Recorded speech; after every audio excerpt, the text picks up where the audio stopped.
welcome to Alpha Militaria TV. Thanks for tuning in once again. My name is Richard Saunders. Now, if you'd like to support the channel, you can do so by clicking on any of our links to our newly launched shop just below.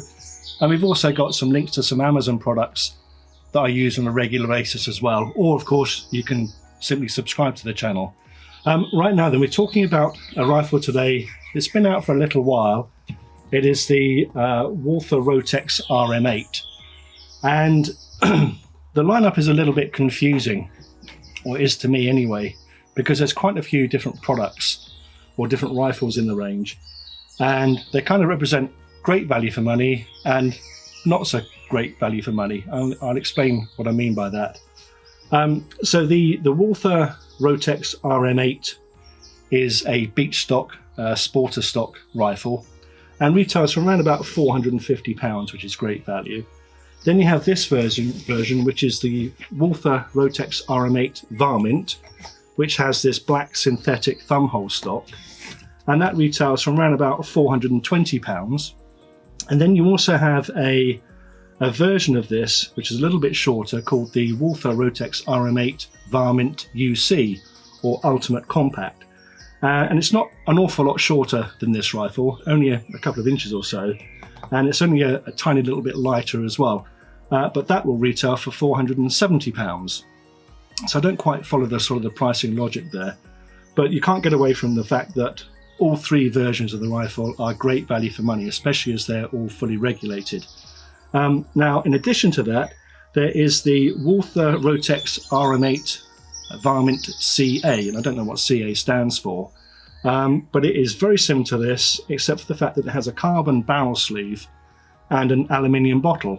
And as a result of that, it weighs quite a bit lighter, just about 3.2 kilos, I think, which is about 15% lighter than this. But in all other regards, from what I can make out, it's exactly the same. Apart from the price, that will cost you over £1,000. I think about £1,050, £1,070, something like that. So, a little bit lighter, or quite a bit lighter, but more than twice the cost. And then there's also a blue laminate version, which has a traditional sporter shaped stock, which they call the Blue Star, which will also cost over £1,000 as well, and has the aluminium bottle and the carbon sleeve as well. So on the one hand, you've got rifles that are great value for money. Then you have a couple of variants that are less value for money. Still at £1,000, it's still a great rifle. And I have a pet theory, and you know how I love my pet theories, but my pet theory is that when Walther or Umarex launched this rifle, they kind of got the pricing a little bit wrong, at 450 odd quid. Because it really is genuinely a rifle that if it costs £700, £800, I don't think anyone would really balk at that. But having set that lower price, they were kind of stuck with it. So I think the CA versions are a little bit of an attempt to try and sort of recoup some of the money on that. But as I say, even at £1,050, £1,070, it's a very good value rifle.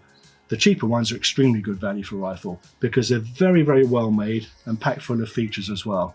So what we're going to do is we're going to walk through this rifle, which is the RM8 Varmint, the £420 rifle. We'll talk through the main features, then we'll put some pellets on it, see how accurate it is, and we'll also put it on the chrono as well. So the rifle overall is 950 millimeters long, which includes this muzzle brake at the end, which you can unscrew, and weighs about 3.8 kilos. So it's quite a weighty rifle, but that's down to the quality of the materials and the design of this rifle. But starting at the back, you have this perforated buttstock. It's quite soft and squishy, makes the gun very comfortable in the shoulder. There's no adjustment on the butt pad, and there's no adjustment on the cheek piece either. But this comb is actually quite high and gives you very good scope alignment for your eye as well. The overall finish on this black synthetic stock is very, very good. It's not a soft touch like you get on FX rifles and HW 100 110s, but it's very, very tactile and not at all flimsy or creaky or anything like that.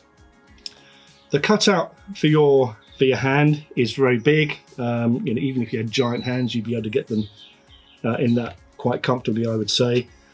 You can shoot it with a thumb up grip, but it's probably more comfortable as a wraparound grip. It is an ambidextrous stock, but the bolt is on the right hand side. Now there are patches of stippling on the pistol grip and on the forend as well, which make it nice and grippy.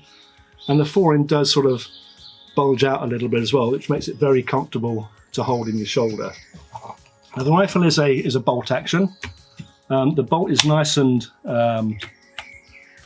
defined. It's not at all vague or sloppy, and that powers an 8-shot disc type magazine, a little bit like the HW100 magazine. Takes 8 shots in 177 and 2.2, and when you pull the bolt back, that allows you to pull back a little switch at the bottom here, a little sliding switch, which means that you can take the magazine out from the left hand side, and we'll show you that in a little while, a little bit more close up. Now when you return the bolt, that collects that sliding catch as you push it forward to lock in the magazine. And I'm just going to fire this off. It's just empty, but I'll just fire this off. Now the cocking action will also set an automatic safety catch at the back here, which is resettable, so you have to push it forward every time you take a shot. But it is very easily located right at the back of the action here. There's like a little vertical switch in the middle of it, which you have to push down in order to push the catch forward, but it's very easy to use. The trigger itself is quite nicely curved, quite a broad trigger, fully adjustable as well, 2 stages. The first stage is nice and light, comes to a very defined stop, and then lets off very crisply as well. On top you've got a raised dovetail mount for you to put your scope on, and there's plenty of room there for you to put a scope on and get good eye relief and good eye position as well. Now underneath the rifle you've got more stippling underneath here.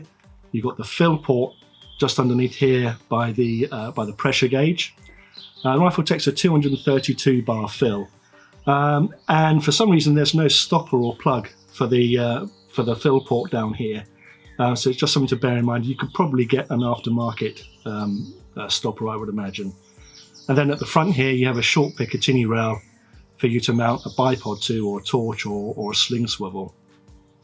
The air bottle is quite small. It's a 200cc air bottle, and is quite discreet in terms of where it's positioned within the stock. It doesn't shout at you that there's a massive bottle on the front of the gun, and that will give you around about, I think it's about 180 shots in 2.2, maybe a little bit less in 177 from that 232 bar fill.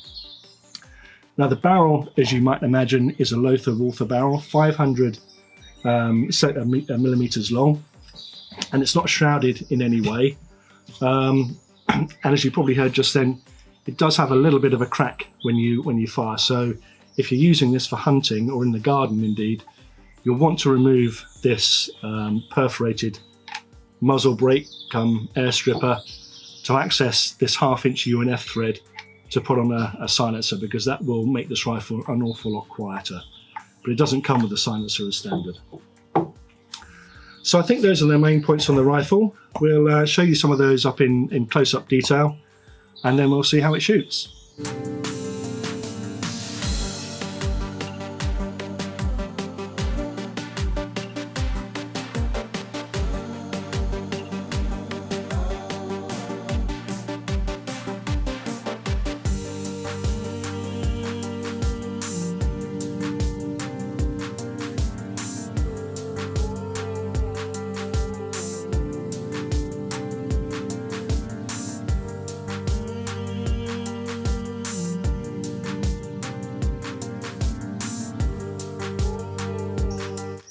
The magazine is very easy to operate. It's just this simple disc. On one side you have a silver part which has got a few knobbles on, and that engages the cocking action, so that will face back towards you when you put the magazine in the rifle. So with that silver part on top, literally all you need to do is just push the pellets in to the chambers in any order. It doesn't matter. This magazine doesn't have any spring in it for you to pre-wind or anything like that. It's just literally a case of putting the pellets in one after another. It takes 8 shots in 177 and in 2.2.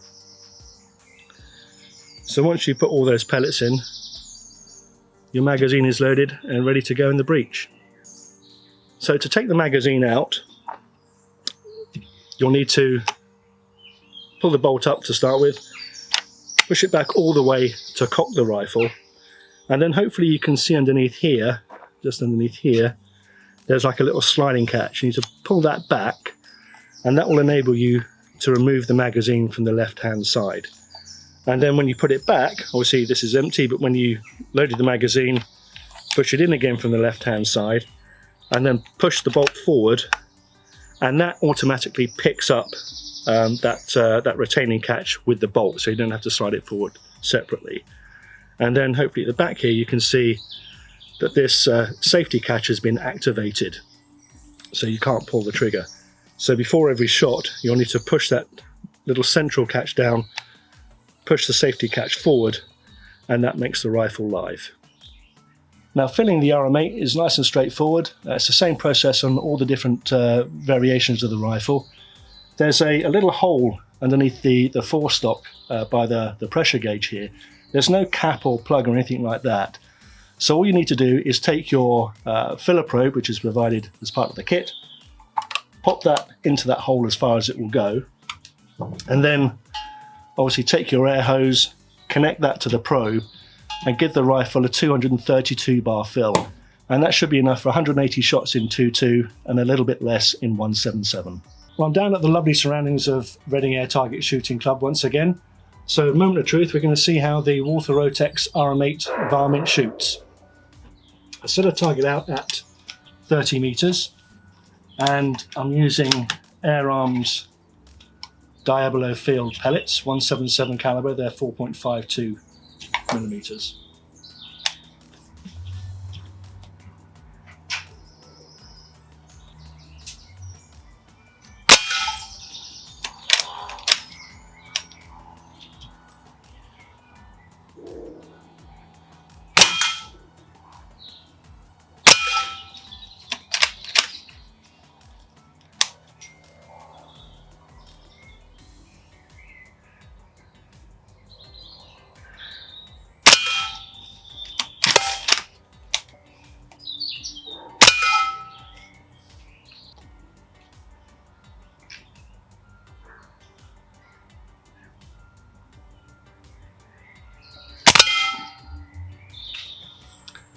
Well, that didn't look too bad. I think I might have pulled 1 or 2, but that's a full magazine of 8. So let's go and see what the target looks like.